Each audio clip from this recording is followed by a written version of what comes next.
Hello everybody and welcome to our second round of the Porsche Carrera Cup North America from Watkins Glen International. A little bit overcast today and we'll get to the weather conditions in a moment. John Hindorf and Peter Mackay in the IMSA Global Broadcast Centre waiting for what we're hoping to be another exciting race. Certainly was tomorrow.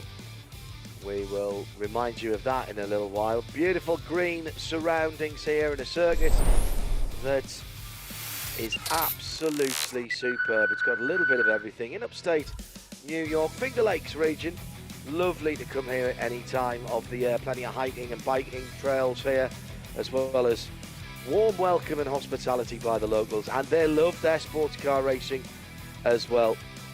Action areas, well, down the hill to turn one, up through the S's, the braking, the heavy braking for what's called the inner loop or the bus stop, and then round into the extended section for the boot, if you will, above the top of the brow to turn 8, the heel of the boot, and it is sort of a representation of a short sock at least, if not a full knee-high boot, if you see what I mean.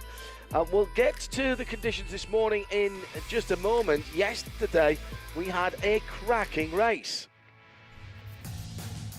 The green flag in near perfect conditions as the cars were rolling out, all 30 of them. Ryan Yardley on pole position, but it didn't take long for Riley Dickinson to fight his way through the field and get to the head of the pack. Marco Cironi had a nasty moment braking for that inner loop bus stop and took out another car as well in that, and it took a wee while to get that one squared away. Peter Atwater, the car that had to avoid him. Ultimately, Riley Dickinson was never caught or headed despite a couple of 3 restarts. And Peter Mackay alongside me. We're hearing from the pit lane, those who are outside, there are 1 or 2 sprinkles here for these Yokohama short cars. And this could spice things up massively, because if the cars have started on the Yokohama Advance slick and that rain continues, then we could well be in for a very, very interesting race indeed. And it's probably not what Riley Dickinson wanted, starting from pole position for this race. This race is based on the second fastest lap during the qualifying session. We saw Dickinson start from 3rd yesterday and win the race from 3rd on the grid. Now he starts from pole. He will have, right alongside him, he will have the car of Jimmy Libre, then Ryan Yardley in 3rd and Tyler Maxson starting in 4th. So that's the front 2 rows of the grid. Let's have a look at the rest of your Porsche Carrera Cup North America starting grid. So Dickinson, Libre, Ryan Yardley and Tyler Maxson, your top 4. Kelly Moss, ACI Motorsports, and the 2 top racing cars. Then Zach Vanier has Aaron Johnson for company on row number 3. On row 4, Yves Baltas for ACI and Michael McCann for McCann Racing. Jared Thomas, JTR Motorsports, in the red and white Chevron car with Matthias Leist for his side-by-side company in the Nola Sport car. 2 JDX cars on row 6, Paul Bocuse, one of the 12 rookies in the field, and Sabra Cook, who finished inside the top 10 yesterday. Alan Metney is the best of the Pro-Am runners. He's in 13th position for Kelly Moss, Michael Di Casada alongside him. JP Martinez, 2nd in the Pro-Ams here, but leading the championship has got Patrick McKay once again alongside him. Those 2 had a race-long battle yesterday. They're on row 8. Ashley Freiberg will go forward from 17th.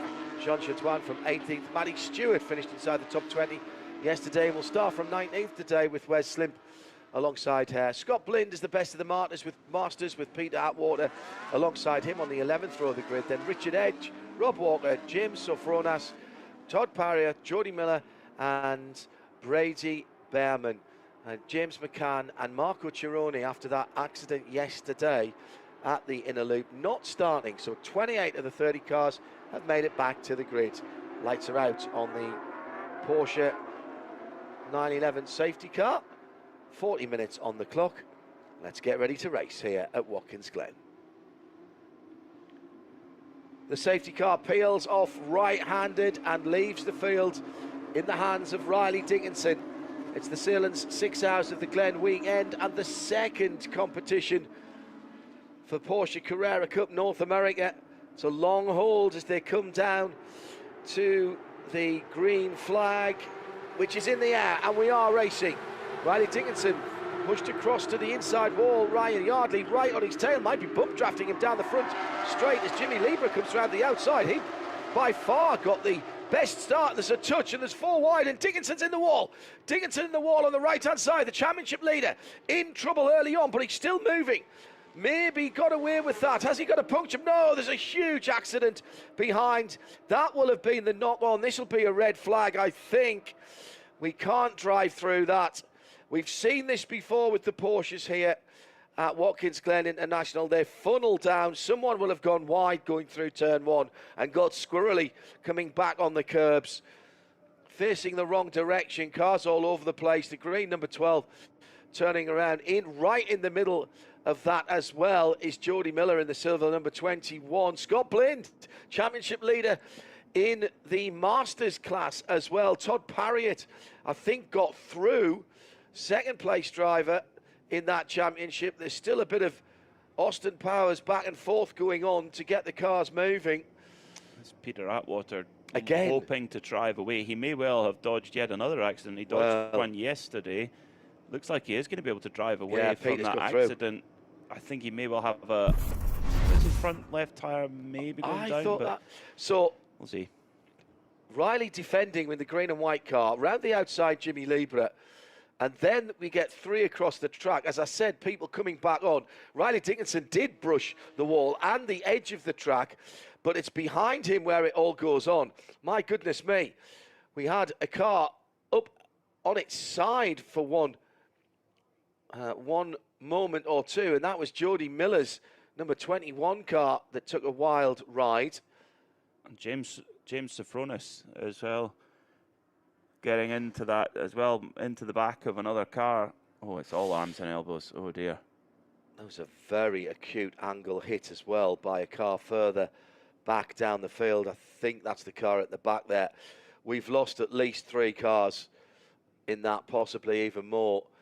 And Peter Atwater is going to have to put the lottery on this weekend if he has driven away from that. 2 championship leaders, 2 class championship leaders involved there in the pro class overall, and in the secondary class, one of the secondary classes as well. I also saw the number 54 going around there, which is Patrick Mulcahy. He was third in Pro-Am. That was a car I didn't pick up beforehand. And there's another car further up the track as well, Peter, which I think is actually Freiberg. Yes, it is. She's being helped away. She's had no luck in the last couple of races. No, had a good run yesterday, but that's really unlucky. Yeah, Patrick Mulcahy lost it on the curb on the exit of turn 1. It's quite quick through there, and when you've got a little bit of moisture in the air, it's easy to pitch the car around, and that's exactly what happened. And that was then what kind of kicked off the whole melee. That is such a...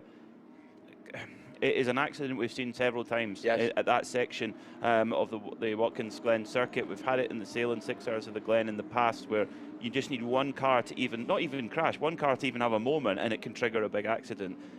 That's why, you know, yesterday we mentioned that when all the field got through there without incident, it was a really good job by all the drivers. But it just takes one tiny incident, one tiny mistake, and then all of a sudden it triggers a big one like that. So Scott Blind involved there. It all started with the big defence from the front. Jimmy Lieber hip checks Riley Dickinson into the barriers, but Riley came back on without any problem. I thought something might have happened earlier or further back that he kicked that off, but that wasn't the case. Richard Edge was involved there as well, going backwards into the Armco in the number 18. That was that's another car that's further up the track. Scott Blind and his car is stranded there, picking their way through as the rescue continues.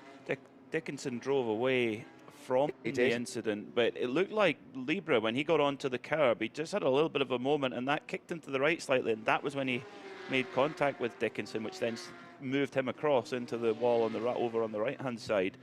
But for Dickinson, he'll come in there. He's probably hoping it's going to be a red flag, so then come back to the pits and have a look at things. But Yeah, there's a huge amount of clean-up work to do. There's Well, debris everywhere, all over the circuit. Peter Atwater, by the way, has been through the pits in his JTR Motorsport Engineering Porsche, the number 12. It wasn't a good day yesterday for JTR. Scott Blind in the Ruckus Racing yellow and blue overalls walking back, being checked over by our hard-working and excellent AMR safety crew.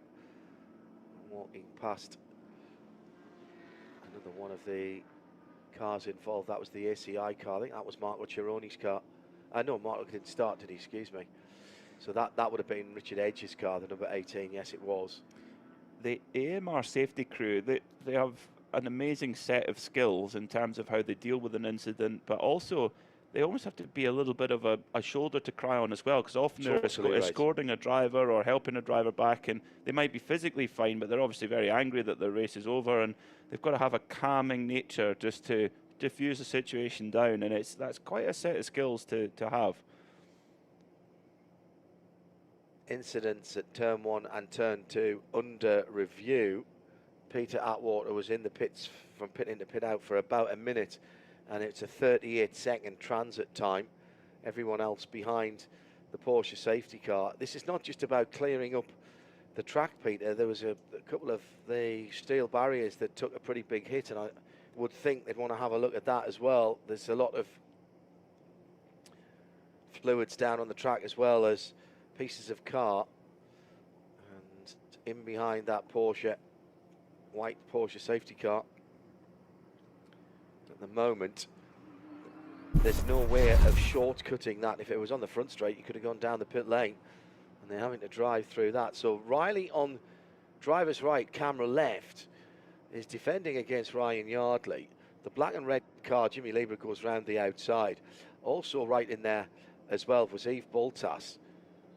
But it's behind that it all happens, and I still really haven't worked out how that kicked off behind them. But I suspect there was contact in the midfield, and then the domino effect happens, and the people have just got nowhere to go. Scott Blind right in the middle of it. Richard Edge turned backwards, and a very damaged James Sofronas coming through. And who was it who hit the wall driver's left at almost head on? That was a really big hit. But I think we've lost Patrick Mulcahy, Ashley Freiberg, Scott Blind, championship leader in the Masters class, Richard Edge, James Sofronas, Jody Miller, and James McCann and Mark Dickinson's going into the pits. Yeah, well, he might as well. They might as well have a quick look whilst they can to check that right-hand side. It'll be the right rear tyre, I think, that they'll be looking at. And check to see if they're still on Yokohama. It's still on the rim. So he's on the inside curve. There's nothing more that he can do. There'll be a question mark as to whether he's getting a little bit of a push from Ryan Yardley, but then runs down and then clips the edge of the orange cutout, the orange overlap. As he was coming back on, the car hopped in the air, and maybe he's feeling something from that right rear. And this is what we were talking about yesterday. When we signed off yesterday, Riley Dickinson had a really clear, nice run to the. He'd made a good overtake at the start, and then never gave up the lead. And we're thinking, well, is he home and dry in the championship? You never are. You never are. No. Things like this can happen so easily, totally out of your control, really. That you don't think he'd put his car really in a compromised position. And yeah, it was just bad luck, really. And this will be a big opportunity for Ryan Yardley to get some points back. I mean, coming into this round, we're still waiting on the final points from yesterday, but coming into this round, Riley Dickinson had a 14-point advantage over Yardley, which he extended slightly yesterday. So it will be around 20 points, I would imagine, after yesterday's event. So, but with Yardley now running in third place behind the safety car, Dickinson's Kelly Moss Road and Racing team have made some repairs. Now, is he going behind the wall, or is he going back out onto the track? He's going back out onto the track. So he's dead last, and that will put him at 16th in the pro category. But he has got a big lead. He does, that's for sure. And he's in the game. So he can, as long as he's in the game, he can score points, and you know he'll be able to make a lot of positions quickly because of his pace. You know, he's championship leader for a reason. By far the most race wins this season. Yesterday, scoring his 4th win of the season out of 7 races. So you know he's in a good spot. But this is a little bit like Miami, isn't it, where he had to fight from the back, albeit for a very different reason. A technical infringement that sent him to the back of the grid in Miami, but had to fight on from there. The problem is, Pete, that we've already used a third of the race up, and we're not going to be getting going again anytime soon. So he's not going to have a lot of time to make up lost ground. His first target would be Wes Slimp, who's in 17th position. So that's going to put him, what, 4 or 5 positions ahead of him. That would get him extra points. Then it's Matty Stewart and Jean Jourdouin. Those 3 are running 15th, 16th and 17th. Then there's a couple of Pro-Am cars, and then he's into the meet. The top dozen are all the pros. And that's a big ask to get up to there and make his way through. I'm assuming, of course, there isn't any more attrition. Now, the race control officials have been looking at the video, and the 2 and 91 incident, that was at the front of the field. So that was Jimmy Libra and Riley Dickinson. So that is under review at the moment.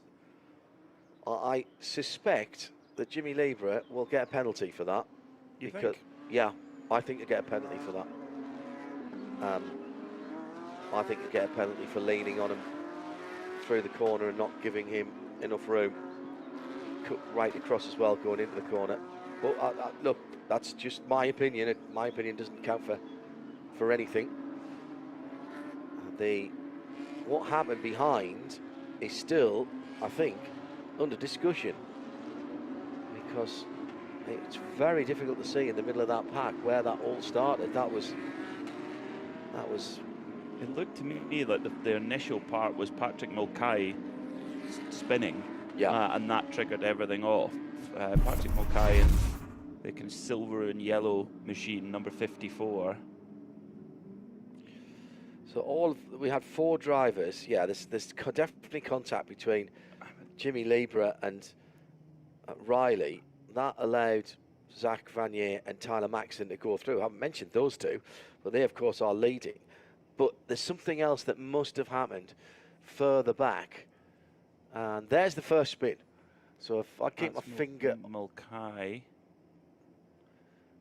And then it's a domino effect after that. Total. There might actually be more than one trigger point as well. There's like 2 big ones going on at once. Yeah. The AMR Safety Cayenne is actually rolling before the cars that have gone past it that are damaged have stopped. James Sofronas's car has extensive damage on the front. Amazing, isn't it? We got out of the Formula 1 weekend just last weekend, which is nominally a street circuit, of course, with very little damage. Not everybody went up there, it's fair to say. We only had 2 of the Masters, 7 here this weekend, joining back in. But so there's going to be a lot of work between now and the next round. Yeah, it's and that thankfully, well, if this had happened in race 1, there would have been a lot of cars, I think, unable to be repaired until race 2 because there's just so much damage. So there's going to be a lot of work for the teams at the shop in the week to get these cars repaired, get them back ready again. 6 cars involved in that, and you can add Riley Dickinson to that, who's dropped all the way to the back, and Peter Atwater, so really 8 cars involved, but both of those cars are back out on the circuit, and that doesn't account for the other cars that had to feed their way through. Very early start for these drivers this morning. Perhaps some of them weren't quite awake enough there. Actually, that's probably a bit harsh. Well, you can imagine they'll be awake. It was even on the warm-up lap, the adrenaline's going, yeah, everything's going. Yeah, And they do have a little while to repair the cars as well, because it's not, the next round isn't till the end of July. Correct. End of July, first weekend of August at Road America, so that they've got time to get those cars repaired and things like that. It's not, if that had happened maybe on the Sunday of Montreal, it would have been a really tough ask to get the cars repaired. Just going through, whilst we're still behind, we're not anywhere near going green again yet. There's still clear up to do, and they'll be looking at the barriers. Just remind everybody of how they came in to the points this weekend. Riley Dickinson ahead of by a decent margin, actually, ahead of Ryan Yardley and Yves Boltas and Zach Vanier and Aaron Johnson. That was your top pros. In the Pro-Am, JP Martinez with a similarly comfortable lead over James Sofronas. Well, he's not scoring anything in this one. And Alan Metney, Pat Mackay, he's not going to score here. And Marco Cironi scored nothing yesterday and didn't start the day, so he's going to drop away from the top four. In the Masters, Scott Blind had a 50-odd point lead on Todd Parriott. Now, Todd did get through that. He's in second in the Masters at the moment. Rob Walker leading the Masters right now.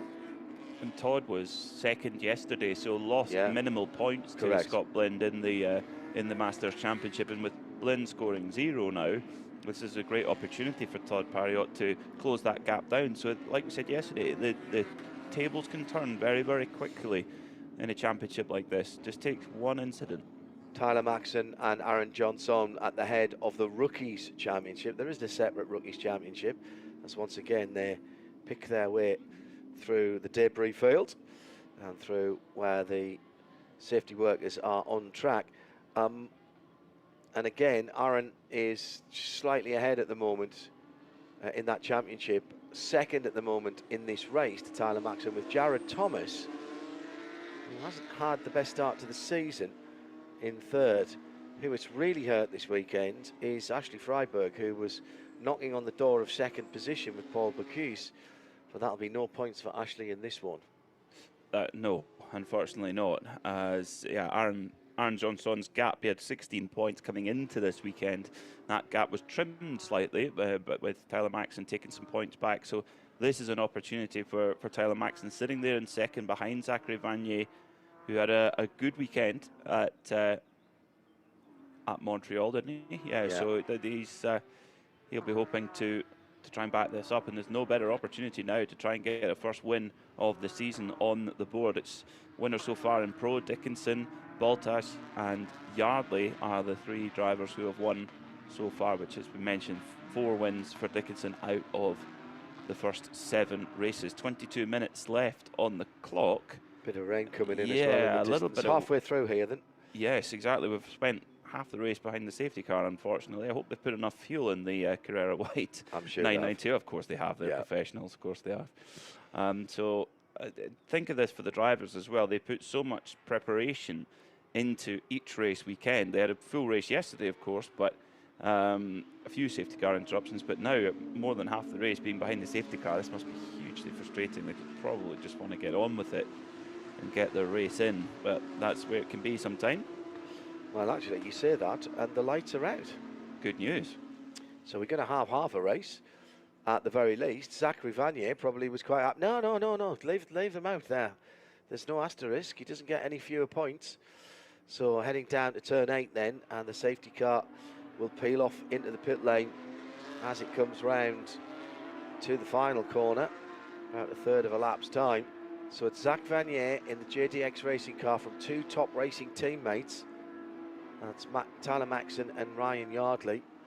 Then Jimmy Labourer in the black and red car, still under investigation as well. I haven't seen anything resolved from that quite yet. Then Yves Boltas, then the second of the rookies, Tyler Maxson being the first. In second place, then it's Aaron Johnson and Jared Thomas battling for 6th and 7th, both rookies. Let's see what Zach Vanier is made of. Has a horde of hungry Porsche drivers right up his tailpipes. Stays wide. Now comes to the middle of the road as he's coming to the final corner, the right-hander. And as he turns in, he puts his foot down and starts to pull away. Has he timed it correctly? He has pulled out 3-4 cars lengths, and he won't have a challenge downhill into turn 1, but behind it's not the same for Aaron Johnson. He felt the need to defend in that passion red Avery Dennison wrapped car. What a colour that machine is. Aaron fighting his way through there, but he's held onto it. Riley Dickinson already taken 2 drivers on the restart. So Riley Dickinson up to 20th from 22nd, hasn't improved his 16th in Pro. He's got a couple of Masters to go by, and then he's got 3 Pro cars. So there's points on offer here for Riley Dickinson if he can come through the field in the white and green number 91. That's just got to be as aggressive as he can be with the weather in the area, the little spots of rain on the track. How much of that is affecting the grip, hard to say. We'll get a better idea once we've had a couple of flying laps to see what the difference is compared to yesterday. I mean, completely different conditions. Yesterday we had track temperature of over 100 degrees Fahrenheit. Just now it is 72 Fahrenheit, so completely different conditions in this early morning race. 19 Celsius in the air, 22 on the track. 19 Celsius is a temperate 66 Fahrenheit, pretty pleasant. It is quite humid with that threat of rain and a little bit of drizzle in the air, 85% humidity and barely any wind to speak about. Riley Dickinson continues to chase down Todd Parriott and Rob Walker. They're battling.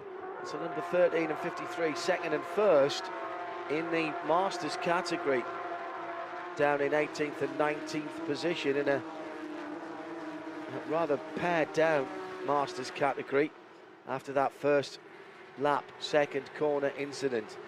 Zach Vanier goes through. He's pulled out just over half a second. Let's call it 7/10 actually, as he puts in the fastest lap of the race, a 1:54.6. And Peter Atwater has picked up his pace as well. And Alan Metney's in the pits. Alan Metney in the pits from the Pro-Am category, has won a race this year. Now this is more drama early on, Peter. He won here last year, hasn't got the win on the board yet. Excuse me, last year, yes. For 2025, and it won't be now, unfortunately, for Metney. In fact, I do apologise. He won yesterday, so he does win this year. Yes. I do apologise, yes. So he's just in and out of the pits, strangely. In quick repair, and off he goes. So good stuff there from the Kelly Moss crew, but not so good for Alan Metney, unfortunately. That's going to be hard with only 17 minutes left on the clock. That was a drive-through. Yes, it is, yes. So he must have been assessed a penalty. We haven't seen it on the race control screen. I'll have a look at that while Peter tells you what's happening further up the field. Zach Vanier is pulling away from Tyler Maxson in second place. Ryan Yardley trying to make a move in third on Tyler Maxson ahead of him, and Vanier is taking this opportunity to put some distance between himself and the chasing pack. The last timing point was 0.6 of a second.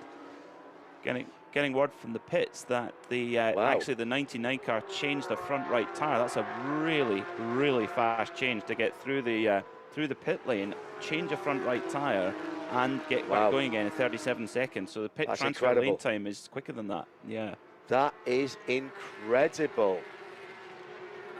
Great work by Kelly Moss. Now, whether that was a bit of bumping and boring, or whether it was running over the debris, we don't know. In, stopped, Yokohama ready, car goes up on the jacks. The guys drag off the right front tyre, having a quick look around everything as well. That was really smart. Love the new livery for the iFly number 99. And he's back out. Brilliant stuff there from the Kelly Moss crew, as you would expect. Well, they know how to win. They know their way around these cars as well, that's for sure. There's a good move there from Jared Thomas on Michael McCann, so he gets him to 7th position there. It's coming through the inner loop, the bus stop. One of the toughest corners that we don't talk about enough, actually, is coming down the hill to, if you will, the start of the boot. Left-hander, as you come down the hill, the camber changes right in the middle of the corner, and there's zero runoff on driver's right as you come through there. And it's That's effectively turn 7, turn 6, isn't it? Down there. Just think to yourself, wow. You've got to thread the eye of a needle there. Vanier is checking out at the front of the field, taking 0.4 of a second out of Maxim behind him just in sector 2 alone. 0.2 of a second on this lap as he comes around the man from Ontario in Canada in the Dom's Pizza machine up towards the start-finish point with just under 15 minutes to go. And the gap now 0.869 of a second, a little bit quicker there for Vanier. Maxim trying his best though. It's just that middle sector where it was going away a little bit for Maxim, but Vanier doing a top job here as well. Now where has Dickinson got to? He's got up to 13th overall and 13th in class, so it's only pro drivers ahead of him, so he's kind of got the hard bit of it done. Passed a few pro cars already, and now he's got to get his head down and try and just get a little bit of damage limitation here at Watkins Glen. Meanwhile, in the Masters, it's Rob Walker who leads the way, but he's got Todd Parriott right on his tailpipe right now as they come through the S's, absolutely flat out through there, so quick. And Rob Walker in the Herbie number 53 livery, holding on to that Masters lead at the moment as Parriott has a little peek up on the inside there going into the chicane, but decides no, maybe not such a clever idea. And also Peter Atwater, who he is the man. He's like the cat with, well, he is the cat of the field, because he's definitely got 9 lives, maybe even more, because how he drove away from that massive incident there on lap 1, well, I'll never know, but he's now right in the fight, not just for the podium, but for the Masters category win. Yeah, he's done well. Got past Randy Behrman. By the way, Riley Dickinson has picked his way from 22nd up into 13th. So he's gone from 16th to 13th in his class and 22nd to 13th overall. So Riley Dickinson on a bit of a tear at the moment, a 140.4. So he's much quicker than the cars. 149, sorry, 0.493 last time around. So he's a second quicker than the cars ahead of him. Quite impressive indeed as Tyler Maxson sets the fastest lap of the race then, 149.253, trims a little bit out of the lead of Zach Vanier, but only to the tune of 0.08 of a second, so was quicker but not by enough, with only 12 minutes and 55 seconds left on the clock. Now, one thing that Riley Dickinson has in his favour, he does not have to save his Yokohama tyres, because they haven't had a lot of work. Half the race was at safety car sprint. The only thing that you've got to be careful about is making sure you get them into the right operating temperature and pressure, and sort of bring them through another heat cycle. But he seems to have done that, and he's already on the back of the next group of cars, which is 12th, 11th, 10th, and I think 9th as well. 11th is Michael de Quesada with the red and white roof, and Riley is there already. This is the championship leader we're talking about, the number 91, the green and white, or is it white and green? You be the judge. The Racing for Children's sponsored machine, or at least when I say sponsored, that is the livery, actually raising awareness and funds for that fantastic organisation. And Kelly Moss down through the years have had a long association with that organisation. They have. That car is if you see that car on the grid for Porsche Carrera Cup North America, you know it's got one of the most promising young talents in it, because Kelly Moss have put so many impressive drivers in that car over the last few seasons. It's quite remarkable, actually, how good they are at pairing up with talent, and indeed talent approaches them if they want to take on this championship. Kelly Moss is a place you want to be, but you know, right now we've got so many other top teams as well, with ACI, Top Racing, JTR. They're all there trying to really with that. Kelly Moss as that reference point. Tyler Maxson has pushed the go button, got the lead down to under 3/4 of a second now. Zachary Vanier put his fastest lap in last time around. It wasn't quite fast enough by round about a 10th.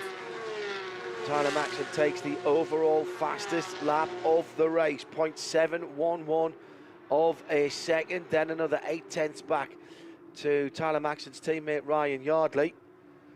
Red and white car coming into the bus stop. So Vanier, can he hang on? It's certainly a big push from Tyler Maxson. It's just in the first sector, Vanier's just responded a little bit, which up to now has been the happy hunting ground of Tyler Maxson. So, yeah, and don't forget Ryan Yardley there too in third place, who's just putting a really consistent string of results together in the last few races here in the Porsche Carrera Cup North America in that ExxonMobil Pro class. And this is a great chance for him, because right now Riley Dickinson, the championship leader who he's chasing down, is still stuck behind Michael De Quesada in 13th place. Now, they don't pay out many points for 13th place, whereas they do for third or even second place if Yardley can make a move on Maxson. So it's an opportunity to close that gap right down again. And of course, then it's a long wait to the next round, and that's then Dickinson's got to stew over that one, and Yardley can think, right, I've got the momentum now in my corner. That's a good point. If you get the mental momentum as well as the points momentum going into what amounts to a little bit of a summer break. Final warning for track limits for Yves Baltas in 5th position in the number 15 ACI Motorsports Porsche. So Tyler Maxson with the fastest lap so far. Everybody is speeding up. I think they realise now with 9 minutes to go that it is now or never. If you've got some kind of performance, use it, because it will go to waste otherwise.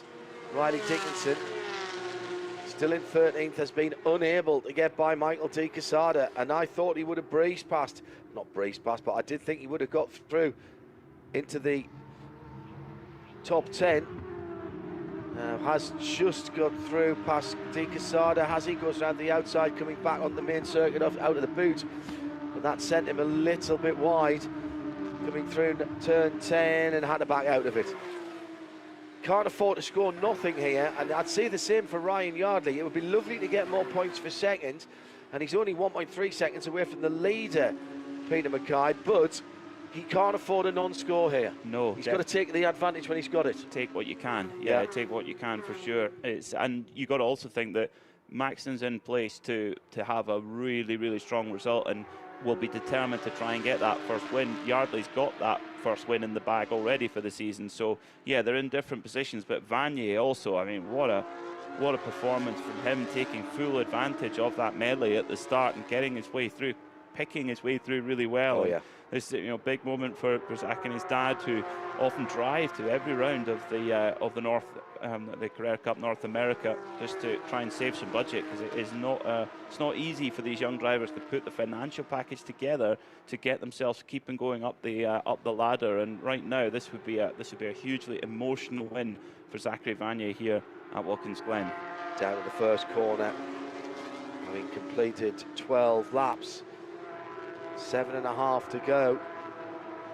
Meantime, the battles continue down the field in Pro-Am. JP Martinez leads now. This is the championship leader, and after Alan Metney had to come into the pits, he is unchallenged. It's Randy Behrman, who isn't in the championship hunt at the moment, in Pro-Am in second, and Alan Metney taking the points for third. He's got 21 seconds to make up to try and catch Brady. Very sorry, Brady. In the Masters category, Todd Parriott leads from Peter Atwater and Rob Walker, which means Scott Blind, Richard Edge, as well as Jody Miller, all out of that competition. And Parriott, this is ideal for him, because he is the closest driver to Scott Blind in that Solarius Aviation Masters Championship. He's trying to close that gap down, and with Blind scoring nothing, Parriott scoring maximum, that would close the gap down a lot. And Peter Atwater, if he finishes where he is, will go into third place in the championship, ahead of Richard Edge, who's scoring no points at all here. Yeah, he will. Albeit still a distance behind the two leaders. It just takes one incident. That's the thing, is it's so tricky to try and run a completely clean season, particularly in the Masters and the Pro-Am category. Yes. You will see more incidents, less experienced drivers. That's just natural that will happen in towards the last 5 minutes of this race. Then a slightly interrupted race, kind of 20-minute sprint we've been treated to here at Watkins Glen International. And Vanier had his gap had just been trimmed down to about half a second. It's now gone back up again on that previous lap. Vanier now got it to 3/4 of a second. JP Martinez has just put the fastest lap of his race in and leads in Pro-Am, and Riley Dickinson's just put the fastest lap of the race in, but he still can't get past Michael De Quesada, still sitting in 13th in his category. Interesting, he's dropped, at the last timing point, he was 3 seconds behind De Quesada, so he lost a lot of time at some point that we didn't see on our picture. So it's not been a good day for Riley Dickinson at all. He's got to 13th and he's hit the buffer, and that tells you everything you need to know about the competitiveness of this championship. It might look uncompetitive when Dickinson's won 4 out of the first 7 races, and yet he's got up to 13th place and he cannot get any further despite setting the fastest lap of the race. I think that tells you all you need to know. There is strength in depth. I wonder if he did make a mistake and then he deliberately dropped a bit further back, so he did have a chance to go for the fastest lap. The number 91 car coming to turn 8 now over the brow of the hill. Difficult that to spot your braking point. Turn 8, an awful lot of runoff on driver's left, but being policed for track limits there. Vanier then by 3/4 of a second, almost exactly from Tyler Maxson and Ryan Yardley. They're split by about half a second, the 2 top racing cars, as they've just gone across the line.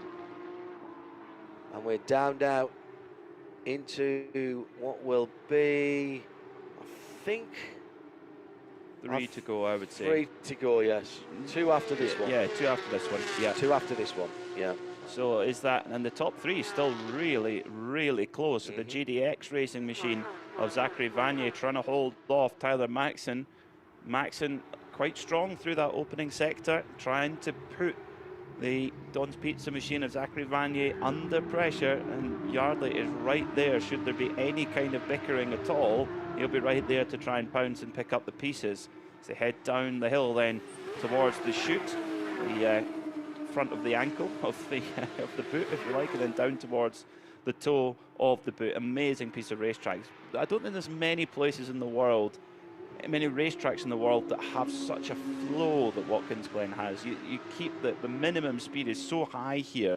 You know, over 150 miles an hour average speed for these Porsche Carrera Cup cars. Another final warning for track limits, and this time it is for Michael De Quesada, the Allegra Motorsports car in 12th position.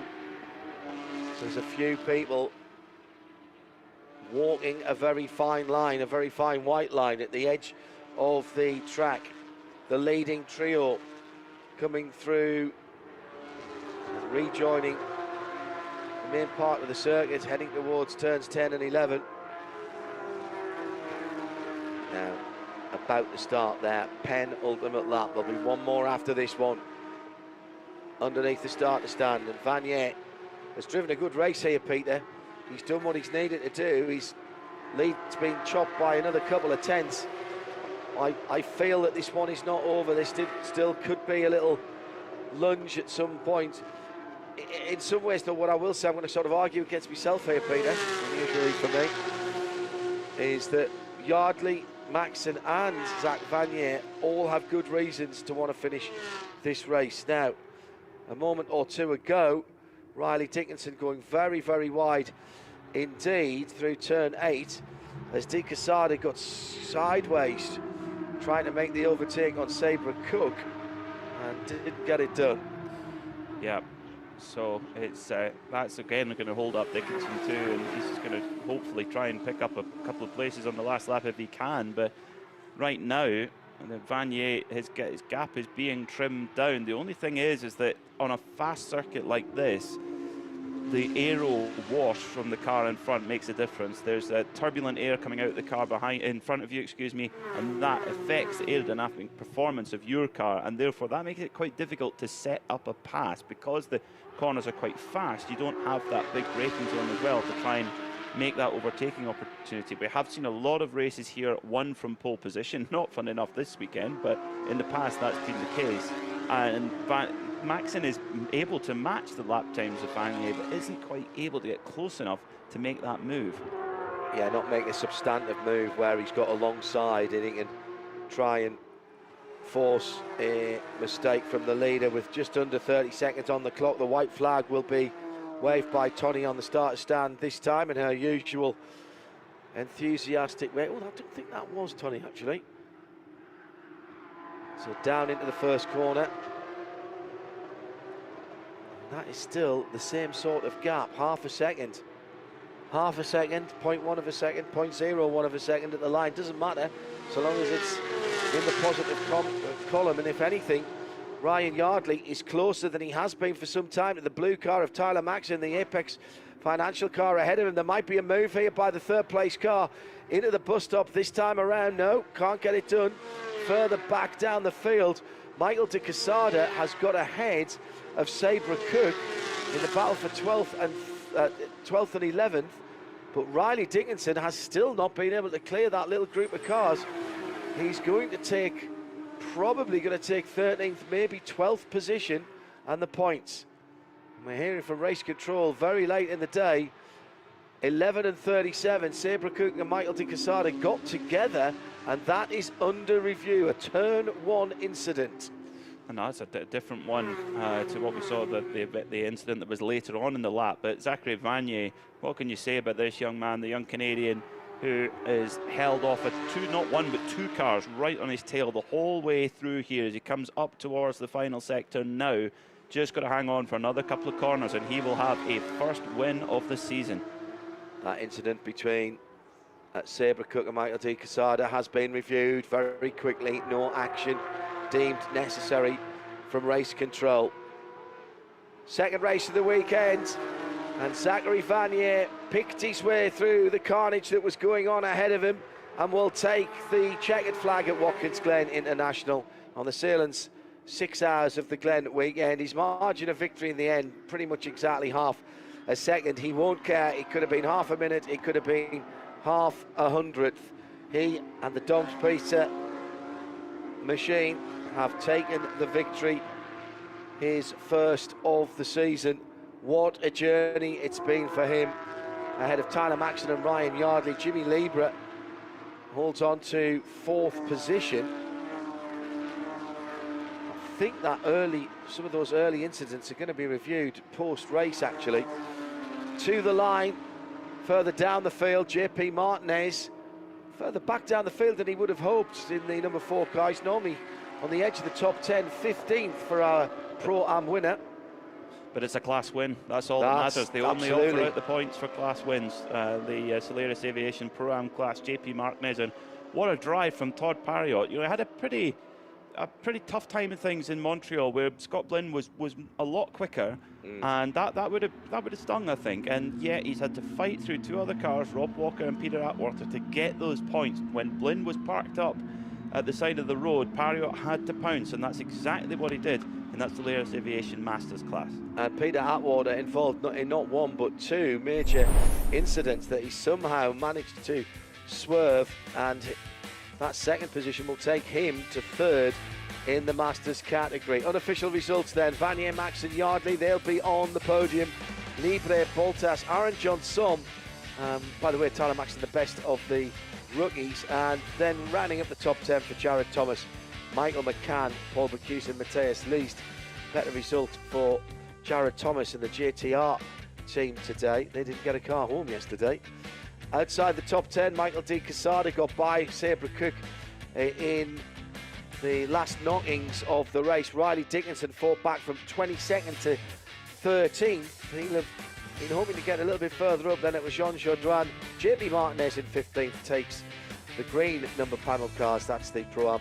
Maddie Stewart backing up her decent result yesterday with a better one today in 16th. Then Wes Slimp. Then that battle for the Masters. Todd Parry, Peter Atwater and Rob Walker finishing in 18th, 19th and 20th and 1st, 2nd and 3rd. Alan Metney got to the end and will get some points. Who knows how important that will be when we get to the end of the season. But Scott Blind, leader in the Masters class, did not score points today. an eventful and entertaining, perhaps controversial in some areas. There'll be one or two drivers who will want to know how their cars got damaged getting involved in other people's accidents. Peter Mackay, this circuit though, once again delivering and proving these 4-litre normally aspirated flat six cars are the perfect alarm clock on a Super Saturday, where we'll have Pilot Challenge later. Yeah, I can't wait for that. And yeah, fantastic racing. So pleased for Zach Vanier to get that win, and it really opens up the championship too. And with Ryan Yardley also getting that third position, that closes the championship up as well. Riley Dickinson, not a very good day for him, unfortunately. Could have been a lot worse though, and he's got a car that was pointing in roughly the right direction. We take say our goodbye, should I say, to Watkins Glen International as far as the Porsche Carrera Cup North America is concerned. There's a few teams who have a lot of work to do after the big first lap incident that claimed half a dozen cars. When we reconvene in July, it's on another classic North American natural terrain circuits at Road America. Peter Mackay and John Hindhaugh, join us there. Bye-bye.